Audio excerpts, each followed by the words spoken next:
कैसा लगता अगर आपको भारत में कहीं जाने के लिए वीजा लगवाना पड़ता?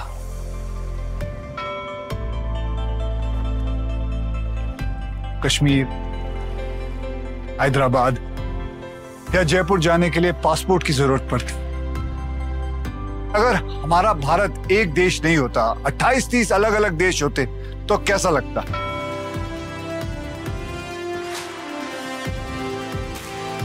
दुनिया भर के देश अपनी अलग अलग भाषाएं, अपनी अलग अलग संस्कृति की वजह से बने, लेकिन हमारे यहाँ सैकड़ों भाषाएं हैं, बोलियां हैं, हर तरह के कल्चर हैं।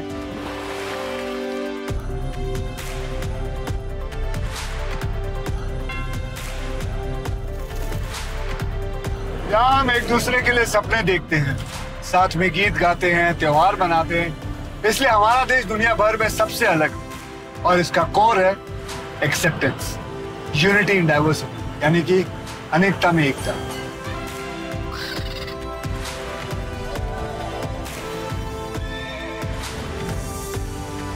कौन है वो जिसकी वजह से आज पूरे भारत का एक झंडा है, एक संविधान है, जो एकता आज हमारी पहचान है? उसे हासिल करने वाले महापुरुष का ये स्थान है।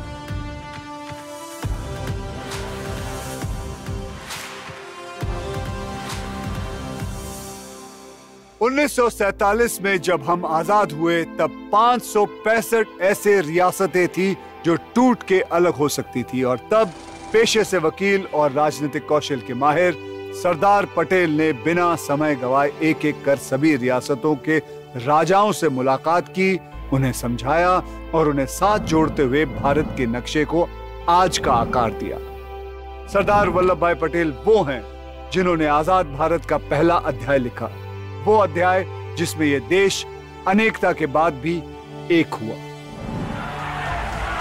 आजादी के 75 साल बाद देश के इस योद्धा को उनका स्थान देने के बारे में सोचा गया जिसके वो सही हकदार थे, और स्वयं प्रधानमंत्री श्री नरेंद्र मोदी जी ने इसकी कमान संभाली।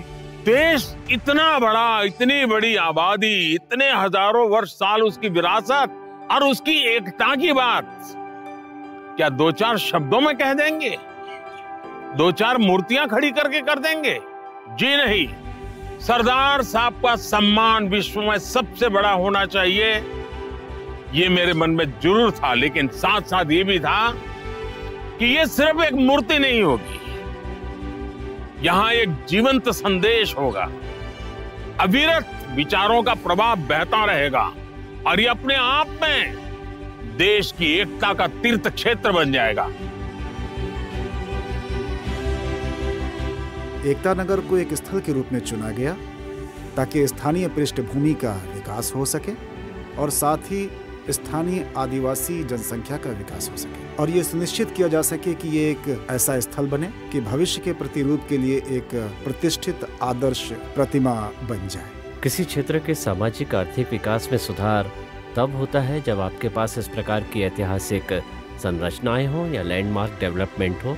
जब आप एक पर्यटक स्थल बनाते हैं तो वहाँ कई और चीजें होती हैं जिन्हें लोग देख रहे होते हैं, वो केवल मूर्ति देखने के लिए नहीं आते। तो एक स्टैच्यू ऑफ यूनिटी बनी, उस स्टैच्यू ऑफ यूनिटी के चारों तरफ एक इंटीग्रेटेड टूरिस्ट सर्किट बनाने की उन्होंने परिकल्पना की, और वो टूरिस्ट सर्किट जो है उसकी वजह से वहां हजारों काम धंधे रोजगार उसके अंदर अभिवृद्धि हुई। एक तरह से यदि आप सोचें तो ये हमारी इस पीढ़ी के सबसे महान नेता के द्वारा स्वतंत्रता संग्राम के सबसे महान नेता को समर्पण था। ये सरदार स्मारक विश्व भर के यात्रियों के लिए आकर्षण का केंद्र बनेगा। आज हिंदुस्तान में ताजमहल देखने के लिए यात्री आते हैं, अमेरिका में स्टैच्यू ऑफ लिबर्टी देखने के लिए दुनिया भर से यात्री आते हैं, फ्रांस का टावर देखने के लिए दुनिया भर के यात्री आते हैं।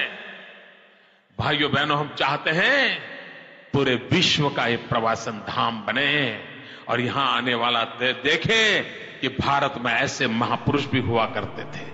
प्रण तो ले लिया गया था, लेकिन इसे पूरा करना आसान नहीं था। हमारे प्रधानमंत्री पहले इसे किसी ऊंचे पर्वत पर उकेरना चाहते थे, लेकिन उसकी स्टेबिलिटी का भरोसा नहीं था, और तब नर्मदा नदी के अंदर स्थित साधुपे द्वीप पर इसे स्थापित करने की योजना बनाई, सरदार सरोवर बांध के ठीक सामने।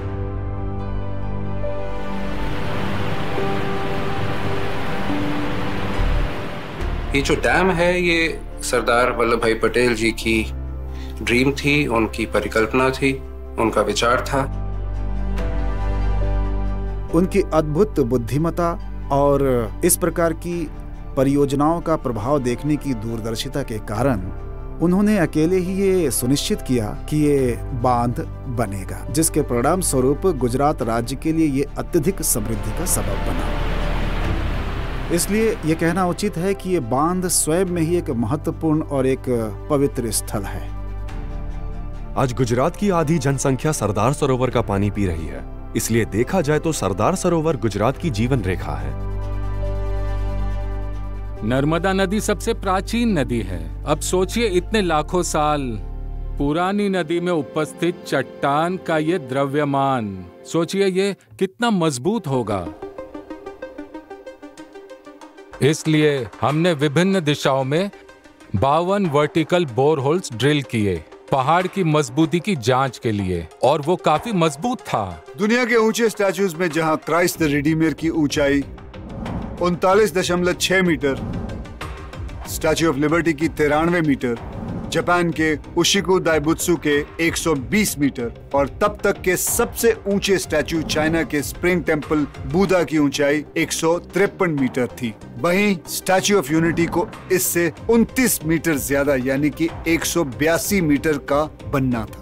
182 मीटर की ऊंचाई का ख्याल भी विधानसभा में बहुमत की वजह से आया, क्योंकि राज्य विधानसभा में गुजरात की कुल सीटों की संख्या भी यही है। एक प्रकार से ये गुजरात के पुत्र को नमन करने की चिंतनशील भावना को भी अच्छे से दर्शाता है। ऊंचे स्टैचूज में एक कॉमन बात यह मिलेगी कि सभी की डिजाइनिंग में पैरों को कवर किया गया है, जिससे स्टैचू का बेस बड़ा और चौड़ा यानी मजबूत हो सके। दुनिया भर में ऊंचे स्टैचूज बनाने का ये एक आम तरीका है, लेकिन स्टैचू ऑफ यूनिटी को आम नहीं बल्कि खास बनाना था। दुनिया में कोई और मूर्ति ऐसी नहीं है जिसके पैर और टखने दिखाए गए हों। हम सरदार जी की प्रतिमा को चलते हुए दिखाना चाहते थे। दोनों पैरों का आगे पीछे होना जरूरी था। एक किसान होने के नाते वो एक ऊंची धोती पहना करते थे, इसलिए उनके टखनों को दिखाना जरूरी था। ये हमारे लिए एक अनोखा चैलेंज था। लेकिन 182 मीटर की ऊंचाई पे खतरा हर चीज का था, फिर चाहे वो लगातार चलती तेज हवा हो या मूसलाधार बारिश, गर्मियों की चुभती धूप हो या एक झटके में इमारतों को धराशायी कर सकने वाला भूकंप। मुश्किलें कई सारी थी। ये एरिया एक खास विंड जोन में आता है। हवा की गति 39 मीटर प्रति सेकंड यानी कि लगभग 130 किलोमीटर प्रति घंटे के बराबर है। लेकिन इस स्टैचू का डिजाइन 180 किलोमीटर विंड स्पीड भी झेल सकता है। स्टैचू किसी भी विपरीत परिस्थिति का सामना कर सकता है। देखने में लगेगा कि ये स्टैचू एक ड्रम के ऊपर खड़ा है, लेकिन इसका वास्तविक आधार जमीन से जुड़ा हुआ है। इसी प्रकार सीस्मिक जोन के हिसाब से ये जोन 3 एरिया का था, लेकिन हमने इसे जोन 4 के लिए डिजाइन किया है। इसलिए हम गर्व के साथ कह सकते हैं कि ये स्टैचू सैकड़ों सालों तक ऐसे ही अपने पैरों पर खड़ा रहेगा। स्टैचू ऑफ यूनिटी के लिए समय सीमा तय की गई सिर्फ 42 महीने की, और निर्माण की जिम्मेदारी मिली देश के सबसे बेहतरीन construction company Larsen and Toubro को। अब इसमें सबसे बड़ी चुनौती थी स्केल की, क्योंकि स्केल लगभग हमारे शरीर के आकार से 100 गुना बड़ा होता है। और सबसे बड़ी चुनौती तो ये इंजीनियर के लिए थी, लेकिन सौभाग्य से हमारे पास राम सुतार थे। सरदार पटेल एक काल्पनिक किरदार नहीं बल्कि एक ऐतिहासिक व्यक्ति है, इसीलिए उनकी प्रतिभा बनाना और भी कई ज्यादा कठिन था।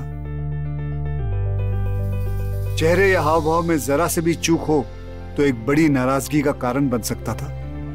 जरूरत थी एक ऐसे कलाकार की जिसके हाथों में किसी भी मुहूर्त में जान फूंक देने की कला हो। दुनिया में 2 आदमी की जरूरत होती है, एक कल्पना करने वाला और वो प्रैक्टिकली काम करने वाला। तो कल्पना की है मोदी जी ने और हम उनके साथ काम करने के लिए तैयार हो गए। इस प्रतिमा के लिए लंबे समय तक अध्ययन चला। पूरे देश से जितने भी उनके पोज थे, फोटोग्राफ थे, उनका शिल्प था, वो सब बुलाया गया, सब लाया गया।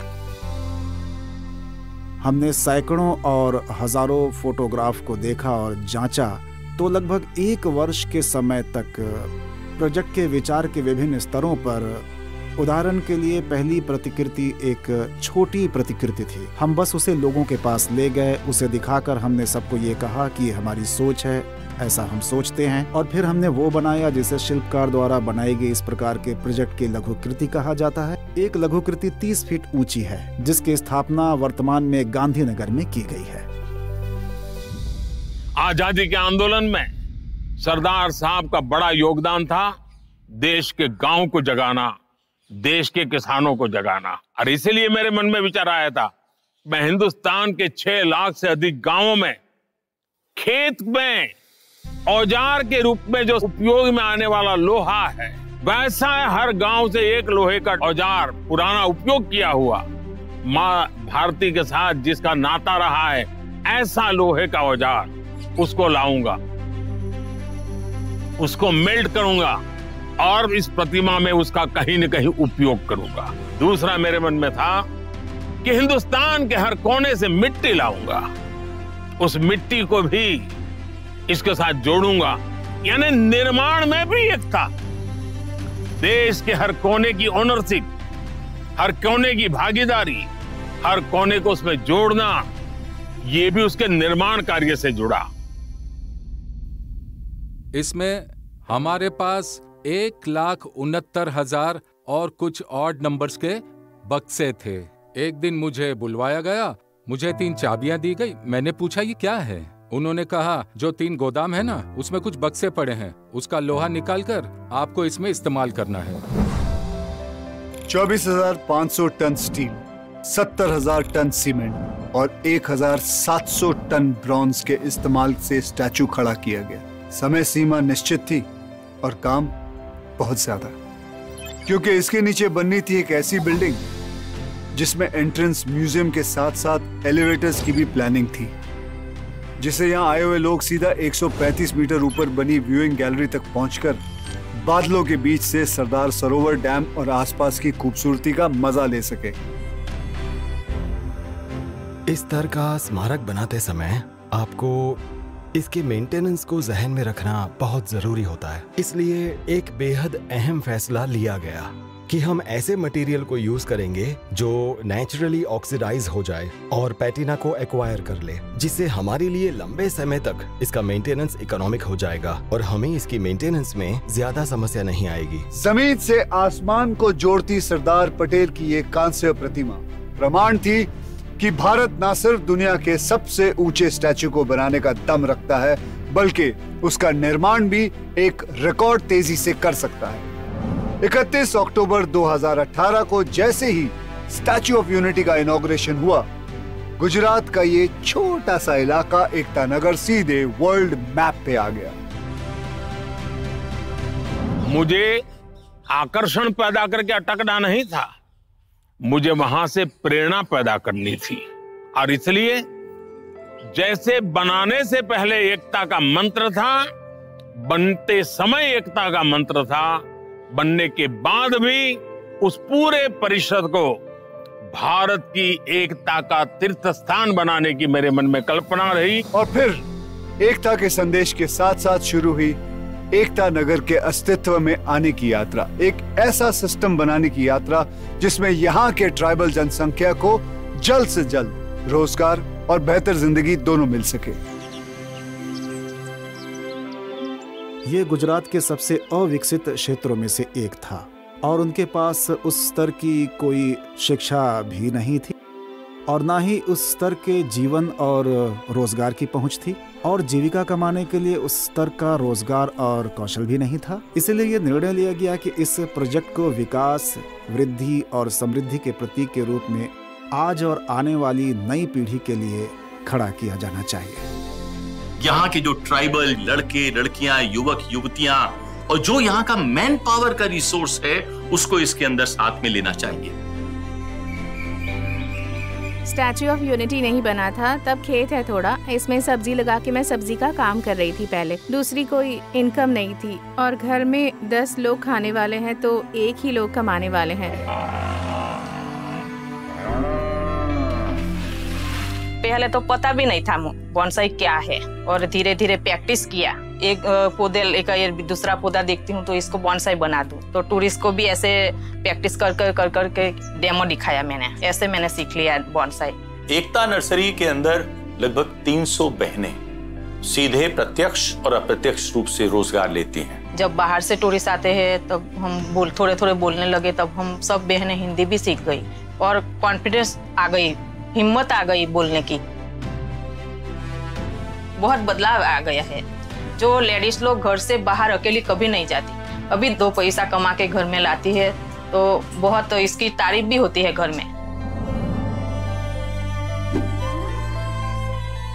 एकता नर्सरी में बॉन्साई जैसे कई एक्सपीरियंसेस तो मिलेंगे ही, लेकिन साथ ही मिलेगा सखी मंडल द्वारा चलाए जाने वाले एकता कैफे, जिसमें शारदा बहन जैसे ही यहाँ के कई लोकल महिलाएं पारंपरिक ट्राइबल खाने का ऐसा स्वाद परोसती हैं जो सीधा दिल में उतरता है। इस कैफे की शुरुआत हमने 4 साल पहले की थी। हम सब 40 लोग यहाँ मिलकर काम करते हैं। उन सबको मैनेज करने का काम मेरा है। बहुत सारे पर्यटक हमारे कैफे में आते हैं। इससे हमें एकजुट होकर और मेहनत से काम करने की इच्छा होती है, जिसका फल हमें अच्छा मिलता है। इससे पहले मैं अपने घर में केवल 4 लोगों के लिए खाना बनाती थी, लेकिन अब कैफे में हम 150 लोगों का खाना बनाते हैं और उन्हें खुशी खुशी खिलाते हैं। हम पर्यटकों की संख्या देखकर घबराते नहीं हैं, फिर चाहे वो 100 हो, 200 हो या 300 लोग हों। जो वहां पर आसपास में उगता है, जो मिलेट्स उगते हैं, जो वहां पर जिस तरह का चावल उगता है, जिस तरह की सब्जियां वहां पर उगती हैं, उन सब ऑर्गेनिक वस्तुओं को लेकर और वहां पर एकता कैफे के अंदर वो बहनें खाना बनाती हैं। जैसे जैसे हमारे कैफे का विकास हो रहा है, हम और औरतों को अपने साथ काम पर रखने की आशा करते हैं। जो औरतें घर बैठी हुई हैं, उन्हें भी हमारे साथ जुड़ना चाहिए। हमारी तरह वो औरतें भी अपने पैरों पर खड़ी हो पाएं। हमारी तो बस यही कामना है। मुझे लगता है कि एक रोल मॉडल है जो पूरे राज्य को संपूर्णता के तौर पर पूरे समाज को दिखाना चाहिए कि एक अच्छी तरह से चलने वाली सखी मंडल किस तरह से एक पूरे समुदाय का उत्थान कर सकती है। सखी मंडल जैसे मॉडल की वजह से पूरी कम्युनिटी को फायदा पहुंच रहा था। इन महिलाओं को जीवन में पहली बार पहचान मिल रही थी, नाम मिल रहा था, और जैसे जैसे उनका आत्मविश्वास बढ़ता गया, वैसे वैसे उन्होंने बाकी महिलाओं को भी प्रेरित करना शुरू कर दिया।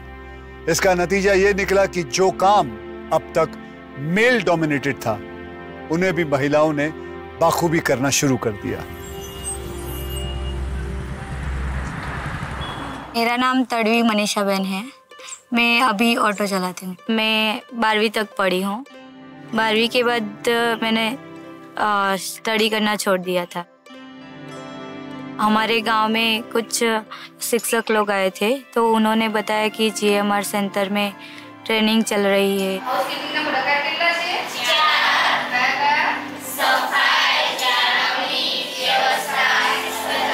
बेसिकली जो यहाँ का उद्देश्य है वो ये है कि जो भी स्कूल ड्रॉप आउट है, कॉलेज ड्रॉप आउट है, या तो अर्ली मैरिज हो गए हैं ऐसे फीमेल मेंबर से, तो जिनके पास कोई स्किल नहीं है और उसकी वजह से वो अनएम्प्लॉयड है, तो उनको हम सक्षम करते हैं through various skill development programmes. हम लोग ने जो है वो प्रोग्राम डिज़ाइन हमारा रहता है, वो करिकुलम हम प्रधानमंत्री कौशल्य विकास योजना जो है PMKVY, उसके मॉड्यूल्स फॉलो करते हैं और 1 महीने से लेकर 3 महीने तक के अलग अलग तालीम कार्यक्रम है वो हम करवाते हैं।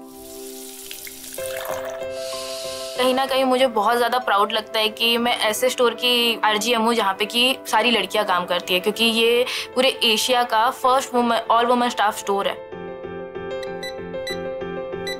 ऐसी जगह पे जॉब करना बहुत मुश्किल था पहले, अभी चीज़ें आ गई है नहीं, तो उसकी वजह से हम लोग जॉब कर रहे हैं, अपने घर में हेल्प कर रहे हैं। यहाँ तक कि कुछ लोग ऐसे भी थे जिन्होंने इस गाँव के अलावा कुछ नहीं देखा था। स्टैच्यू ऑफ यूनिटी जब नहीं था तो मैं कभी बाहर गए भी नहीं थे, हमने कुछ वैसा बर्गर वगैरह भी नहीं देखा था, कुछ भी नहीं, कुछ भी अच्छा नहीं था। लेकिन ये स्टैच्यू ऑफ यूनिटी बना है तब से बहुत ये एकता नगर में बदलाव आ गया है। मैं पहले क्रू में थी, फिर अभी मैं प्रमोट हुई हूँ तो अभी क्रू टेनर में हूँ। जो नई लड़कियाँ ज्वाइन होती है उसमें उनको ट्रेनिंग देती हूँ।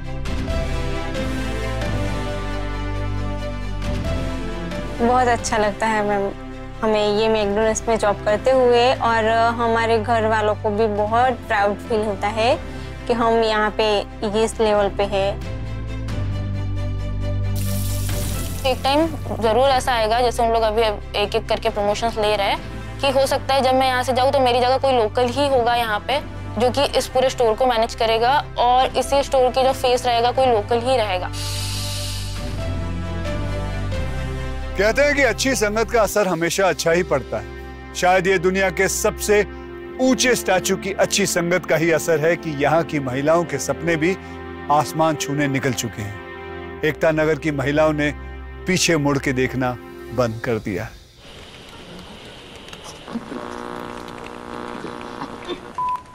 Hello, good morning. मैं हूँ हेतल और आप सुन रहे हैं रेडियो यूनिटी 90 FM। जी, मेरा नाम हेतल पटेल है। मैं यहाँ पर एज अ रेडियो जॉकी काम करती हूँ। पहले तो मैं फॉरेस्ट डिपार्टमेंट में एज अ गाइड काम करती थी, फिर गाइड का काम करते करते यहाँ पर एज अ रेडियो जॉकी हमें सिलेक्ट किया गया। मैं पहले हाउसवाइफ थी, तो पहले मैं थोड़ी सहमी से रहती थी। फिर जैसे जैसे मैं एज अ गाइड काम करती थी, सब लोगों से मिलना होता है, नए नए लोगों से रोज हम मिलते थे, तो थोड़ा डर कम हुआ। इस तरह से हमें मतलब मेरे अंदर एक जो डर था वो निकल गया। तो यहाँ पर पहले जब स्टैच्यू ऑफ यूनिटी नहीं था, सिर्फ सरदार सरोवर डैम था और ये नर्मदा नदी थी, तो लोग काम करने के लिए बाहर जाते थे, जैसे बड़ौदा है, अहमदाबाद है या फिर कहीं और जगह पर। अब लोगों को कहीं पर जाने की जरूरत नहीं, वो अपनी फैमिली के साथ अपने घर, अपने गांव में यहीं पर रहकर अपना घर चला सकते हैं। कहानी का सूत्रधार अगर हम बोलते हैं, एक जगह का अगर हम सूत्रधार बोलते हैं, तो हमारे गाइड जो हैं वो एकता नगर के सूत्रधार हैं। 2018 में जब स्टैचू का इनॉग्रेशन हुआ, तब से मैं यहाँ पर जॉब कर रहा हूँ, और इस जगह से मेरे बहुत पुराने रिलेशंस हैं, क्योंकि मैं यहीं इसी डिस्ट्रिक्ट से बिलोंग करता हूँ। जो व्यूइंग गैलरी बनाई गई वो कुछ इस तरह से बनाई गई कि सरदार साहब का जो सपना जो उन्होंने दिल से देखा था, आप उनके दिल में खड़े होकर उस सपने को यहाँ से देख सकते हैं। व्यूइंग गैलरी से एक तो आपको दोनों तरफ का नज़ारा मिलता है, उसके अलावा स्टैचू किस तरह से बना है, स्टैचू हॉलो है, और स्टैचू का मेंटेनेंस किस तरह से होता है, वो भी पर्यटक देख सकते हैं।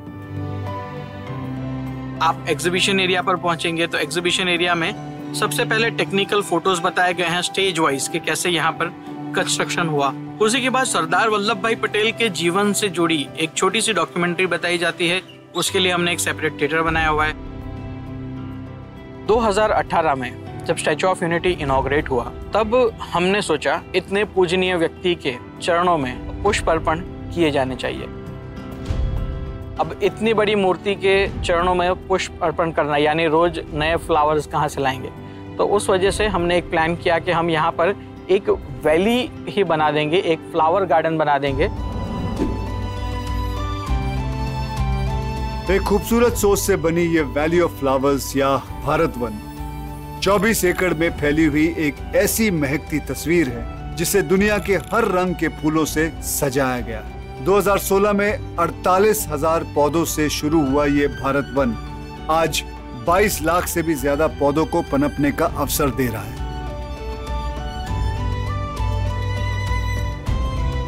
टूरिस्ट सर्किट में जब लोग आएंगे तो प्रधानमंत्री जी का यह भी विचार था कि मात्र वो 3-4 घंटे के अंदर आकर देखकर चले न जाएं, वो रुकें और तरह तरह की चीजें ऐसी बनाई जाएं जिसके अंदर सारे परिवार को कुछ न कुछ आकर्षण का मिले। इसी तरह से वहां पर माननीय प्रधानमंत्री जी की परिकल्पना के अनुसार एक मियावाकी फॉरेस्ट भी बनाया। अगर किसी जगह की मिट्टी उपजाऊ नहीं रही हो तो मियावाकी तकनीक उस क्षेत्र को फिर से हरा भरा करने का बहुत अच्छा तरीका होती है। मियावाकी फॉरेस्ट का नाम जापान के मशहूर बॉटनिस्ट डॉक्टर अकीरा मियावाकी के नाम पर आधारित है। उनके द्वारा विकसित की गई टेक्निक से पेड़ पौधों को 10 गुना तेजी से बढ़ाया और 30 गुना डेंस किया जा सकता है। इस तकनीक का फायदा उन अर्बन एरियाज के लोग उठा सकते हैं जिनके पास स्पेस तो बहुत कम है लेकिन नेचर के करीब रहने का मन बहुत ज्यादा है। इंसान और नेचर की ऐसी ही करीबी को दिखाता है 17 एकड़ में फैला हुआ आरोग्य वन। अच्छे स्वास्थ्य की और लोगों को जागरूक करते इस वन में लगभग 80 मीटर लंबाई का एक 3 डायमेंशनल ह्यूमन फिगर बनाया गया, जिसके अलग अलग बॉडी पार्ट्स में ऐसे वनस्पति लगाए गए हैं जो इंसान के शरीर के उस हिस्से के लिए उपयोगी हों। जहां एक तरफ नेचर का एक रूप यानी कि हरियाली दिखाती वैली ऑफ फ्लावर्स है, वहीं दूसरी तरफ है नेचर का दूसरा अद्भुत रूप यानी पशु पक्षियों को दिखाती केवड़िया जंगल सफारी, जो वास्तव में सरदार पटेल जियोलॉजिकल पार्क है और एक चिड़ियाघर है। ये हमारे सबसे अच्छे आकर्षणों में से एक है। ये चिड़ियाघर स्टैचू के बाद सबसे ज्यादा पर्यटकों को अपनी ओर आकर्षित करता है।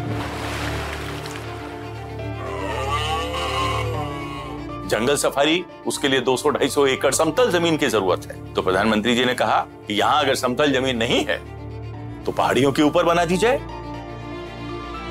पहाड़ियों के ऊपर जब बनाने गए हम लोग तो हमें लगा कि ये तो अलग अलग लेवल्स की पहाड़ियां हैं। तो जंगल सफारी बनाई 7 लेवल्स में, जो 27 मीटर से 180 मीटर तक की अलग अलग ऊंचाई की पहाड़ियां हैं, उनके ऊपर इसका प्लान किया गया। यहाँ पर एनिमल्स को बड़े बड़े एनक्लोजर्स दिए गए हैं और ये इंडिया की सबसे पहली ग्लास गैलरी वाली जू है, जहाँ पर आपको एनिमल्स बहुत ही स्पेशली कार्निवोरस एनिमल्स आपको बहुत ही नजदीक से देखने मिलते हैं। जंगल सफारी के अंदर लगभग 1500 पशु पक्षी प्राणी 17 देशों से और भारत के, और उसके अंदर 100 की जितनी प्रजातियां थीं, वो पशु पक्षियों और प्राणियों को लाके बसाया। वहां पर एवियरी बनाई गई। एवियरी जियोडेसिक डोम के अंदर बनाई गई। तो जब बनाने गए तो 2 एवियरी बनाई, एक भारत के पक्षियों के लिए और एक विदेशी पक्षियों के लिए। मेरा नाम तरवी दिलीप है और अभी एसपी जू में काम करता हूँ। मैं राइनो का एक केयर टेकर हूँ। मेरा नाम सरिता बेन है और मैं केवड़िया कॉलोनी के एकता नगर वहाँ की रहने वाली हूँ। हम सभी एनिमल्स का ध्यान रखते हैं, जो कि वो वाइल्ड बीस्ट है, वो लंबे सींगों वाले ऑडिक्स हैं, ऑस्ट्रिच हैं, वो जिराफ हैं। मुझे तो वैसे सभी पसंद है, लेकिन सबसे ज्यादा जिराफ। वो मेरे साथ ज्यादा रहती है, यहाँ मेरे साथ खेलती रहती है, ज्यादा दोस्ती हो गई है उसके साथ। मैं पहले एक रेस्क्यूअर था। 18 साल से मैं फॉरेस्ट डिपार्टमेंट के अंदर सांप से लेके मगर से लेके ये सब रेस्क्यू करने का काम करता था। अभी जैसे यहाँ पे ये सब आया है तो उसकी वजह से मैंने प्राइवेट जॉब छोड़ दी है और मेरे को एनिमल पहले से पसंद थे। तो अभी मेरे को एनिमल के साथ रहने का मौका मिला है और सबसे बेस्ट बात तो यही है कि गुजरात में कहीं भी एनिमल्स में राइनो नहीं है और हमें राइनो जैसे एनिमल के साथ काम करने का मौका मिला है। बहुत कुछ बदल गया है, सोच भी नहीं सकती कि कितना कुछ बदल गया है मेरे जीवन में। मैं पहले कुछ नहीं करती थी, घर में थी पहले। तब मैं ट्रेनिंग में गई और वहाँ बहुत पशु पक्षियों से जो प्रेम हुआ और यहाँ आकर भी मुझे बहुत अच्छा लगा। सरकारी नौकरी से भी ज़्यादा ये नौकरी बहुत अच्छी है मेरे लिए। क्योंकि यहाँ जो खुशी मिलती है वो किसी भी नौकरी या किसी भी काम में इतनी खुशी नहीं मिलती है। मेरे को यहाँ आके मेरे को एक फ्रेंड जैसा महसूस होता है। अभी ऐसा लगता है कि घर के अलावा मेरा दूसरा भी कोई फैमिली है। जिस तरह हर परिवार में बच्चों का एक विशेष महत्व होता है, वैसे ही महत्व एकता नगर में भी बच्चों को दिया गया, जब खास तौर पर उनके लिए अट्रैक्शन पॉइंट डिजाइन किए गए।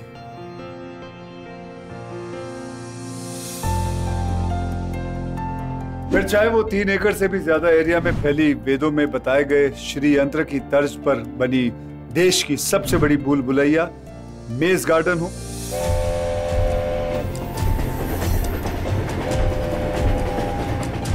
या फिर स्वस्थ खान पान के फायदों को खेल कूद के साथ सिखाता हुआ चिल्ड्रन न्यूट्रिशन पार्क हो, लेकिन सबसे खास है भारतीय मूल के डायनासोर्स की दुनिया। नर्मदा वैली में खुदाई के दौरान पाया गया कि आज से लाखों साल पहले यहाँ पे राजोसोरस नर्मदेनेसिस नाम के डायनासोर्स बसते थे, जिनके रेप्लिकास को नजदीक से दिखाती है इनके बीच से दौड़ती हुई डायनो ट्रेल। यहाँ पर टूरिस्ट आएंगे तो बच्चों के लिए चिल्ड्रन न्यूट्रिशन पार्क बना, बड़ों के लिए, वृद्धों के लिए आरोग्य वन बना। तो इसमें जो एडवेंचरस यूथ है उसके लिए क्या है, तो सोचा कि यहाँ पर एक रिवर राफ्टिंग बनाई जाए। आप कश्मीर में, लद्दाख में रिवर राफ्टिंग करके आइए, उत्तराखंड में रिवर राफ्टिंग करके आइए और केवड़िया एकता नगर में रिवर राफ्टिंग करिए, आपको यहां पर ज्यादा मजा आएगा।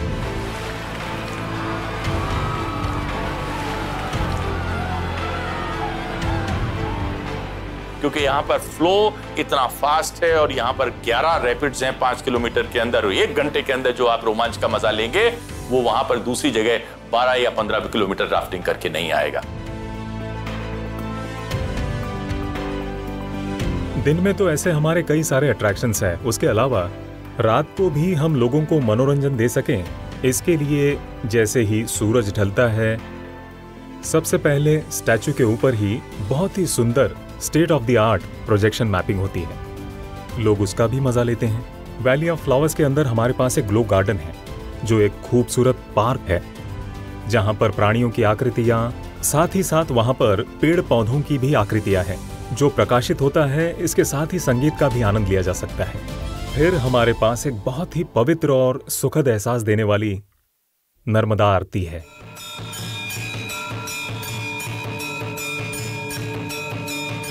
यहाँ जब शाम उतरती है, पर्वत सर झुकाते हैं, आस्था का एक चिराग जलता है, श्रद्धा की एक लौ चमकती है। एकता नगर एक ऐसा अनुभव है जो कई दिनों तक इंसान के साथ रहता है।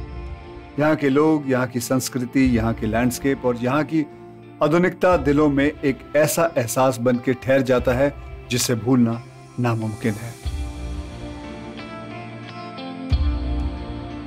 आप ये जानकर आश्चर्यचकित होंगे कि 2018 से हमारे पास 1 करोड़ से ज्यादा पर्यटक स्टैच्यू ऑफ यूनिटी में आ चुके हैं। टूरिस्ट को यहाँ तक आने में कोई परेशानी ना हो, इसलिए बनाया गया है एकता नगर रेलवे स्टेशन। यहाँ की कनेक्टिविटी चेन्नई, मुंबई, दिल्ली, वाराणसी, अहमदाबाद जैसे प्रमुख शहरों से है। ऑन एन एवरेज डे हमारे यहाँ 10,000 जितना फुटफॉल रहता है। वीकेंड्स पर यह नंबर 20,000 तक भी पहुंच जाता है। और जब लंबी छुट्टी वीकेंड आता है, बच्चों की छुट्टियां होती हैं, दिवाली का सीजन आता है, तब आंकड़े 50,000 तक भी पहुंच जाते हैं। एकता नगर में कई डोमेस्टिक और इंटरनेशनल इवेंट्स का आयोजन अब तक हो चुका है। फिर चाहे वो एनवायरनमेंट को ध्यान में रख के 2022 में किया गया मिशन लाइफ हो, या फिर इनक्रेडिबल इंडिया के अंडर 2023 में विंटेज कार्स का इंटरनेशनल मोटरिंग कंपटीशन, या 2023 में ही G20 देशों के 75 से ज्यादा डेलीगेट्स के हिस्सा लेने वाले trade and investment working group meetings. पर्यटन में लोग जो कुछ भी देखना चाहते हैं वो सब स्टैच्यू ऑफ यूनिटी में मौजूद है। वहाँ जो कोई भी अपने मन में कुछ सोच कर जाता है, उन्हें वहाँ अपनी सोच से भी अधिक बहुत कुछ देखने को मिलता है। सरदार वल्लभ भाई पटेल को मूर्ति देख के मुझे समाधान हुआ। महाराष्ट्र में मेरा उनका साथ दर्शन हुआ है। The statue is so amazing. You can see all the engineering technology and the effort that was built in. भारतीय होने के नाते मुझे पूरा गर्व है, बहुत गर्व है। इसका कभी सोचा नहीं था कि इतना हमको देखने को मिलेगा। सबसे पहली चीज तो है साफ सफाई, जिसका यहाँ पूरा ख्याल रखा गया है और सब कुछ यहाँ बहुत अच्छे तरीके से व्यवस्थित है। इस विशेष कला को देखना और जानना कि इसकी ऊंचाई स्टैच्यू ऑफ लिबर्टी से दोगुनी है, ये वास्तव में आकर्षक है। ये स्टैच्यू बताता है कि इंडिया कहाँ पहुँचने वाला है। वर्ल्ड का सबसे ऊंचा ये स्टैच्यू है। आप एक बार ऊपर जाके देखिए तो आपको पता चलेगा कि क्या चीज है। मेरे कुछ अंतर्राष्ट्रीय मित्र हैं जो पूछ रहे थे कि ये कहाँ का स्टैच्यू है, हमें भी इसे देखना है। ये दुनिया की सबसे ऊंची मूर्ति है और ये अविश्वसनीय है। मुझे प्रकृति पसंद है। बहुत अच्छी चीज लगी, यहाँ पे सारी लेडीज को एम्प्लॉयमेंट मिला है। सबको एक बार तो विजिट करना ही चाहिए। यहाँ पे नथिंग से इतना सारा कुछ बना रहना, वो अपने आप में एक बहुत बड़ी चीज है। ये वाकई विश्व स्तरीय है। आसमान से बात करते हुए सरदार को हम देखते हैं, तब हमें भी लगता है कि हमारा राष्ट्र ये सर्वोत्तम है। इसने दुनिया को ये दिखा दिया कि भारत बड़ा सोचने और बड़ी उपलब्धियां हासिल करने की क्षमता रखता है। सिर्फ जो अर्बन एरिया से आ रहे हैं उनको नहीं, बल्कि मेरे एक भाई बहन जो रूरल इंडिया से आ रहे हैं, जब वो इस प्रतिमा को देखते हैं तब अंदर फीलिंग आती है कि हमने कर दिखाया। भारत निर्माण कर सकता है, भारत कुछ ऐसा खड़ा कर सकता है जो पूरे विश्व में कहीं नहीं था। तो यदि ऐसा किया जा सकता है तो फिर कुछ भी संभव है। स्टैच्यू ऑफ यूनिटी राष्ट्रीय गौरव का प्रतीक है। स्टैच्यू ऑफ यूनिटी राष्ट्रीय आन बान और शान का प्रतीक है। स्टैच्यू ऑफ यूनिटी भारत के नए स्वर्ण काल का प्रतीक है। कोई श्रद्धा से आया होगा, कोई जिज्ञासा से आया होगा, कोई इतिहास को समझने के लिए आया होगा, वो कोई आर्किटेक्चर मार्वल को देखने के लिए आया होगा। जिस भी भाव से आप आए होंगे, लेकिन आए हो जाते समय श्रद्धांजलि लेकर जा रहे हो। लेकिन ये श्रद्धांजलि यहां पूर्ण नहीं होती है। सरदार साहब को सच्ची श्रद्धांजलि तब सच्ची बनती है जब मैं यहां से जाने के बाद हर पल एक ही सपने के साथ ही बुनूंगा, जो सपना होगा एक भारत श्रेष्ठ भारत का।